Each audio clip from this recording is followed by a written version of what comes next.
Hello and welcome to Community Conversations. My name is Beach Pace, the mayor of Hillsboro, and today we are here at Insomnia Coffee in South Hillsboro with Amber Rios, the city recorder for the City of Hillsboro. Welcome, Amber. Thank you. So today we're going to be talking about Hillsboro's Pioneer Cemetery, which could be kind of spooky, but it's actually just very interesting. So how is it that the city came to manage a cemetery? Yeah. Of all things? Well, not a lot of cities in Oregon manage cemeteries, and the cemetery was established in 1860, and originally it was set up by like Masonic Lodge and the Odd Fellows, and also a family called the Tongue family. And eventually, in the later 1800s, all of those plots were deeded together and deeded over to Washington County. And then in Washington County deeded over to the city in 1973. And it was actually given to the HR director to manage. And the HR director was like, this doesn't really make sense. I'm managing live people. Why would I manage? Yeah, HR directors manage people who are alive. Yes. Yes, so then it was given to the city recorder. So I've always joked around that it's like kind of like other duties as assigned, right? So, all right, let me brush up on my cemetery skills. Yeah. Well, what goes into managing a cemetery? Well, Deal with. yeah, it's a pioneer cemetery, so it's different than like an active cemetery that you might find where you would go and purchase a plot for your family members. But how this one is set up is if families previously purchased plots, a lot of times they purchase 5 or 10 back in like the early 1900s, and then as family members pass away, they can get a second interment, is what they call it, so a second right. So if maybe grandpa's buried in the cemetery and a family member is interested in being buried with grandpa, they can just reach out to us and do a burial. So we only do between 1 and 5 burials per year. And then it's also interesting because sometimes, there's been a couple times where my records aren't 100% accurate. My records show that it's vacant, and the gravedigger goes out and nope, this is occupied. Oh, that's okay. Then you go to plan B. Yeah. Okay. Wow. That's that could be startling for the person who's digging the grave. Yes. Yeah. Okay. All right. I had to contemplate that for a minute. So I understand that the city of Hillsboro just won a grant, or was awarded a grant to help with significant restoration out of the cemetery. Can you tell us more about that? Yeah. Well, like in the mid-2000s, I believe, there was a significant vandalism event where about 80 headstones were toppled. So we haven't done anything with them for years. We just leave them alone. But this year, I applied for a grant and received it for repair of 35 of the 80 stones. So we have a consultant who just strictly does like historic cemetery headstone repair. And they're coming out in September of this year to start that work. And then I anticipate that we'll probably be able to fix all 80 over the next 5 years, I'm hoping. But it's great because sometimes when there's broken stones, it's an incentive for other people to potentially vandalize. So if it's well taken care of, as it should be, then folks tend to respect it more. Mm. Yeah. Well, yeah, and I think when people know the history of it as well, maybe, but when it's in good shape, people tend to respect it.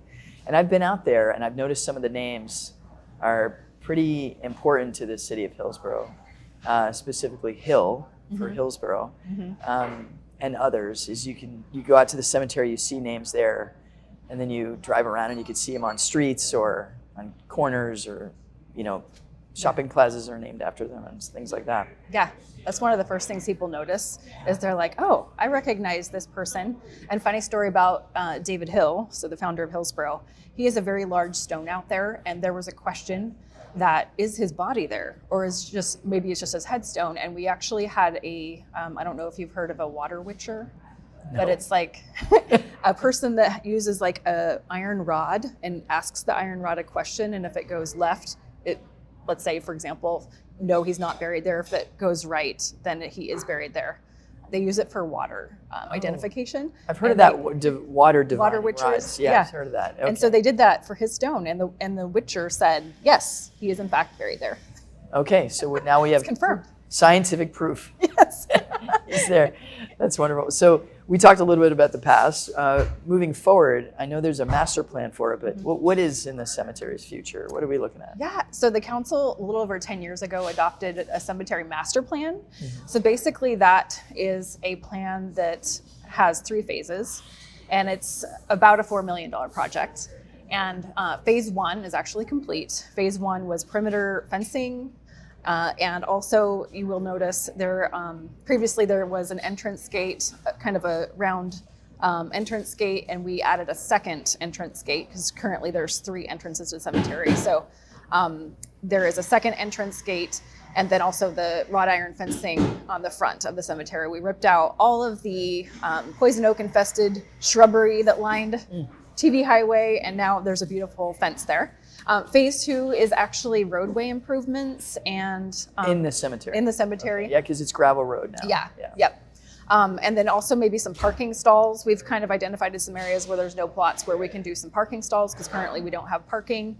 It also includes a couple public gathering places for example, a teacher to bring a classroom out and have the students meet at a certain point and then kind of wander around the cemetery. And the last phase is actually more of the historical aspect where we envision there'll be a reflective garden, maybe like a some sort of water feature in one area. We have a location, a section of the cemetery called the Poor Farm, County Poor Farm, and that's where there's about 200 unidentified persons buried there that were exhumed from out where Lowe's and Home Depot was at the old county hospital, and in the 1920s they moved those 200 bodies over to lay to rest at Hillsboro Pioneer. We don't have records on those folks, but part of phase 3 would just to create it's kind of like a visual doc and some informational like kiosks that kind of talk about those folks. And then also we would be shutting down the middle access point and just make it an interpretive walk, have some benches and some other reflection areas. So that is, I call it the 20-year plan to get through all of that because of course it requires funding and grants, and the council would need to identify it as a project in the future. So we're hoping that will happen and come to fruition because it is at the entrance of Hillsboro from Cornelius. So it's kind of like a gateway to the community. So it's great to people. Yeah. So it's great for people to see, wow, there's a cemetery there, interesting, a place to go and learn about local history. And so that's kind of our vision for it. And I've seen some information boards out there already. So that was interesting. And your comments about moving those bodies from the Poor Farm, like I have about 50 million questions for you right now, but we'll get, we'll talk about it later. Yeah.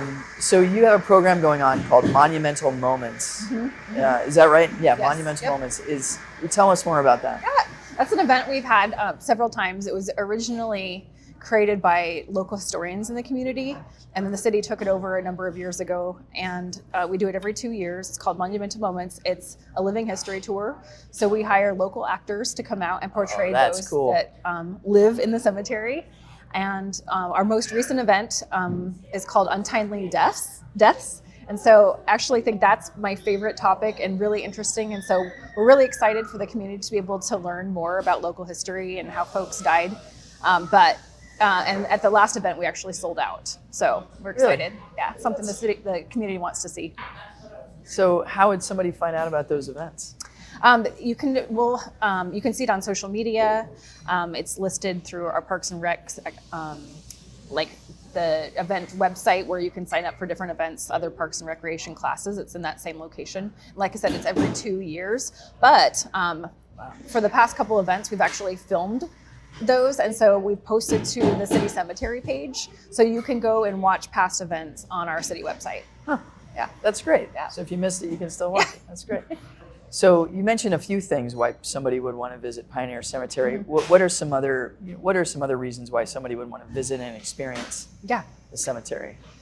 Well, we have different interests from like paranormal groups over the years. Oh, okay. And they've inquired and want to do readings at the cemetery, and so that happens occasionally. And I say, this is fine as long as I can get a copy of any audio that you are able to capture. So we did hear one group did find one noise, and it was sent to me, and it sounded particularly like a ground squirrel squeaking underground. So I don't know that it was one of our residents. Okay, not sure. Yeah, okay. Yeah, but we also have volunteers that like to clean headstones as well. So we actually have a mother and daughter that are out. There's some are just sporadically just cleaning stones, and there's certain restrictions that we need to abide by with cleaning old stones. And so we're happy to allow people to do that if they're interested. So we do get some volunteers out there. We get a lot of inquiries about folks looking for their family history, questions, missing pieces to their family puzzle.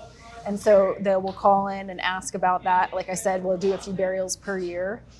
And we also have they're like interactive learning activities on our cemetery page as well. So we love interns at the city, and one of our interns created 3 learning activities that teachers can use with their students. They could bring them out to the cemetery and do something at this, like stone rubbing, also just doing some research on how somebody might have died given their age and the time frame of when they passed away. Yeah. So it's actually one-stop shopping on the cemetery webpage. You can look up a burial, find where they're at. You can learn about the master plan. You can download an activity, and you can watch prior Monumental Moments living history tours. And you could do all that just by going to the Hillsboro website. Yep, Hillsboro website, and type in Hillsboro Pioneer Cemetery. Okay, so this is good. I was going to ask that where to go. So yeah. And you had pointed out before we sat down today that the first time you and I met and really got to know each other was at an insomnia coffee. Mm-hmm. And I asked you if you had any good stories about the cemetery. And so would you share with us today? Would you share a good story? Yeah, this is a popular one. Yes. So I worked for the city for 26 years. So in my first year, I was then the deputy city recorder. And the city recorder was traveling for several weeks in December at a conference, well, then vacation as well. And she had said, well, okay, so, we have the cemetery, and if somebody passes away, which they won't because we hardly ever do burials, but should somebody pass away, you just need to know 2 things. You need to know, here's the gravedigger's phone number, and also we need a death certificate for our records. I'm like, okay, all right. I just put it in the back of my mind. But I got a call from a Central Point mortuary calling saying they had a family that they were working with that the family had basically refused to pay rent. So if a family member is in the morgue for longer than a couple weeks, you're required to pay some fees before the body is released. I know this is more information that No, I'm learning a lot. And so they said that the body was there and the family owed some fees, but the family refused to pay. And the family was actually planning on taking the body themselves in the back of their pickup up to Hillsboro Pioneer Cemetery in a casket they built that the funeral director wasn't sure would fit the body. But he said he didn't care. He didn't want to hear from the family again. It was my problem now. And so I said, all right, do you have a death certificate? And he says, no, I don't, which was odd to me. And so he said... So to review, your boss is gone. You have a body coming. There's a body They don't have a death certificate, which your boss said, that's the one thing you need. That's the one thing you need. Okay, let's keep going. So then he said they were going to stop in Salem to get the death certificate. And there is a law that basically a body can't be out of the ground and out of the morgue for longer than 6 hours without a special permit. And so that's cutting it close, coming from Central Point and then stopping in Salem. But I called Salem, asked for a copy of the death certificate, got it faxed to me, obviously contacted the gravedigger, all was well, the person was buried. But that was my first experience. And when the city recorder came back, I'm like, okay, we are going to hopefully document some more procedures. Before we do this again. That's wonderful. Amber, thanks so much for coming in today and talking about the cemetery. Yeah, I appreciate all the work you do to help Hillsboro Pioneer Cemetery keep going. Yeah. And all the work you do as our city recorder. Thanks so much. My pleasure. Yeah, and thanks to all of you for tuning in to Community Conversations.